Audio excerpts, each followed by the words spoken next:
Fresh questions are swirling over the whereabouts of Mojtaba Khamenei after an Israeli security source made a startling claim, triggering intense speculation about where Iran's most closely watched figure may currently be. Has Iran's most mysterious and influential figure quietly left the country? An Israeli source has ignited widespread speculation, though no independent confirmation has yet emerged regarding the claim. In a claim that could have major geopolitical implications, an Israeli security source alleges Mojtaba Khamenei is no longer inside Iran, raising fresh questions for both Washington and Jerusalem amid heightened regional tensions. The dramatic assertion comes barely 24 hours after Russian state media aired its own sensational claims, adding another layer of uncertainty and fueling a wave of conflicting narratives surrounding Iran's leadership. Mojtaba Khamenei is staying away from public view. But what exactly is Iran preparing in the coming hours? Iran's supreme leader has reportedly stayed away from public appearances as the conflict continues to intensify. Reports claim Mojtaba is avoiding public meetings because of mounting wartime threats and heightened security concerns. Speculation is now growing that Mojtaba Khamenei could be preparing for a highly secretive meeting with Vladimir Putin. Russian President Vladimir Putin is reportedly expected to become Mojtaba's first major international point of contact. According to fresh reports, Mojtaba may soon hold either a high-level phone call or direct meeting with Vladimir Putin. Russia is close to us, and Putin is a friend, a senior Iranian source reportedly told Russia's TASS news agency. Amid the growing speculation, Mojtaba Khamenei has reportedly dismissed Donald Trump's agreements as worthless and issued a stern warning that any aggression against Iran would be met with a powerful retaliation. The warmth of burning hearts, tearful eyes, and steadfast resolves of the tens of million strong crowd spanning tens of kilometers in Tehran, Qom, Mashhad and other cities and villages drew admiration from the friends of the Iranian nation and the free peoples of the world, and left the arrogant enemies of the Iranian nation in astonishment, bewilderment, rage, and terror. Simultaneously with this epic, the repeated breaches of covenant by the great Satan regarding the Memorandum of Understanding signed between the presidents of Iran and America once again proved to everyone the utter worthlessness and invalidity of the American president's signature, and that bullying, absolutism, and brutality are inseparable components of the American creed and conduct. Today, the great Satan has once again unveiled its true, unmasked face, so that this dark experience of crime and bad faith serves as yet another strong document of America's mendacity, irrationality, unreliability, and vileness.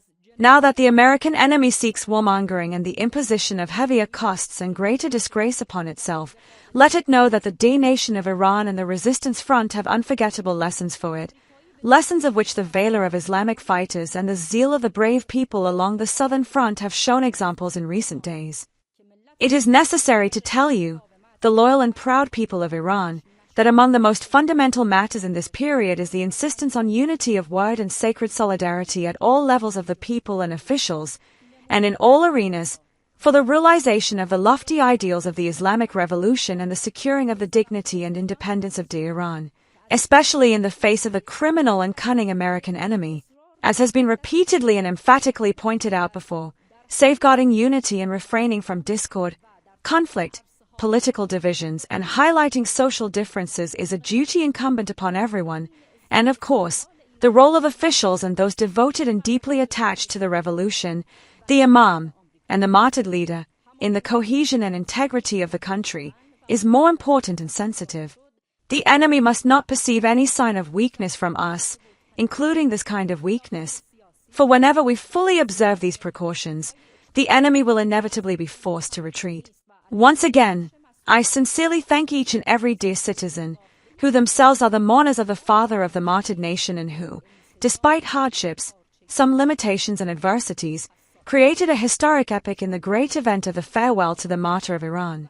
I also extend my thanks to the honored sources of parliament, scholars, thinkers and elites, cultural, social and political activists, and to the actions and efforts of civil and military institutions, as well as to the presence of officials and representatives of the Proud Resistance Front and the Honorable Islamic movements. It is hoped that all those who, in any way, participated, accompanied and showed solidarity in this historic epic may be included in the special grace and prayers of our Master. May God Almighty hasten his noble reappearance. Sayyid Mojtaba Khamenei, July 18, 2026. As tensions continue to escalate following Mojtaba's warning, reports surrounding the deaths of 2 U.S. troops in Jordan have drawn global attention, with CENTCOM issuing an official statement to clarify the circumstances surrounding the incident. U.S. Central Command confirmed 2 American service members were killed as a result of an Iranian attack, a development that marks a serious escalation in the ongoing regional confrontations.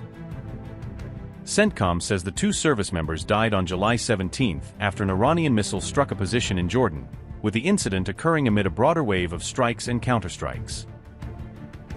In addition to the confirmed fatalities, CENTCOM reports that a 3rd service member is currently listed as missing in action, and search and recovery operations are underway to determine their status.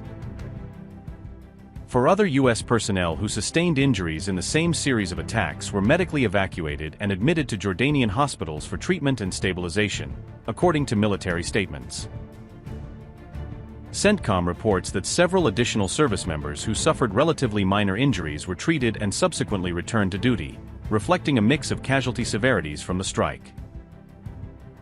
Military officials said they would not publicly identify the fallen troops until all next of kin had been properly notified, following standard protocol for casualty announcements. After the strikes, Iranian authorities released a public message directed at Jordanians, framing the attacks as a response to foreign military activity and urging local actors to reconsider cooperation with U.S. forces. Iran carried out a coordinated missile and drone strike against a U.S. military base located in Jordan, according to Iranian military statements and regional reports. The Islamic Revolutionary Guard Corps said the assault formed part of the 20th wave of its Operation Nasr II, marking another stage in the ongoing campaign Tehran has described as sequential retaliation. Iranian sources say the operation specifically targeted aircraft shelters and large transport and combat aircraft stationed at Azraq, aiming to degrade air power parked on the field. The IRGC claimed that at least 2 fighter jets and 3 additional aircraft were destroyed in the attack, presenting the strikes as a substantial blow to coalition aviation assets. In its public messaging, the IRGC urged the Jordanian army and Jordanian citizens to confront the presence of U.S. military forces operating inside their country. Missile trajectories were reportedly observed over Zarqa, with multiple eyewitnesses describing the sight of projectiles arcing across the sky prior to impacts. Local footage and witness accounts showed massive clouds of smoke rising from the targeted Jordanian base, visible from surrounding towns and captured by on-scene cameras. Local Jordanian reports identified the attack facility as the Muwafaqat al-Salti Air Base near Zarqa, which houses both Jordanian and foreign aircraft and support infrastructure. Iran also said its strikes extended beyond Jordan and included U.S. bases in Kuwait, indicating a broader regional scope to the latest wave of operations. On July 18, Kuwait's national oil company reported that a major oil facility had been struck, raising concerns about damage to energy infrastructure amid the wider military exchanges.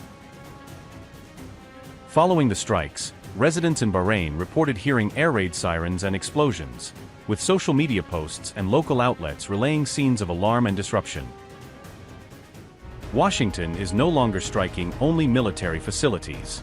Iranian officials now say key civilian infrastructure has become a major target. Tehran is warning that if civilian sites continue to come under attack, countries supporting the United States could soon face the consequences.